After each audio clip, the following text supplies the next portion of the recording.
মেয়েরা কি ধরনের পোশাক পরিধান করবে? মাশাআল্লাহ, খুব সুন্দর প্রশ্ন। এ প্রশ্ন আমাদের দেশে নেই।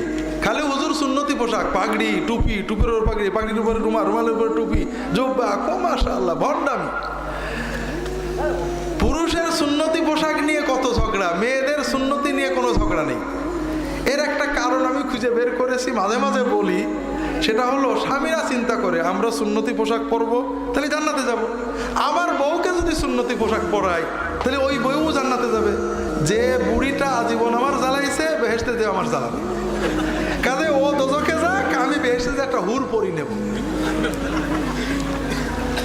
আপনার অবহেলায় যদি আপনার স্ত্রী দোজখে যান, আপনি কোথায় যাবেন? মেয়েদের জন্য সুন্নত এবং ফরজ পোশাক হলো শাড়ি, ইসলামী পোশাক না। মেয়েদের পোশাক, আমার একটা বই আছে, পোশাক, পর্দা ও দেহসজ্জা। ভালো করে পড়বেন, নাক ফোড়ানো, কান ফোড়ানো, মেয়েদের চুল, পোশাক বিস্তারিত আছে। মেয়েদের পোশাক হবে, মহিলা সাহাবীরা, নবীজির স্ত্রী মেয়েরা যেটা পরতেন, পূর্ণ হাতা এবং পায়ের গোড়ালির নিচ পর্যন্ত ম্যাক্সি, অথবা এরকম ঢিলেঢালা বড় কামিজ, নিচেই সায়া অথবা পাজামা, আর উপরে বড় ওড়না।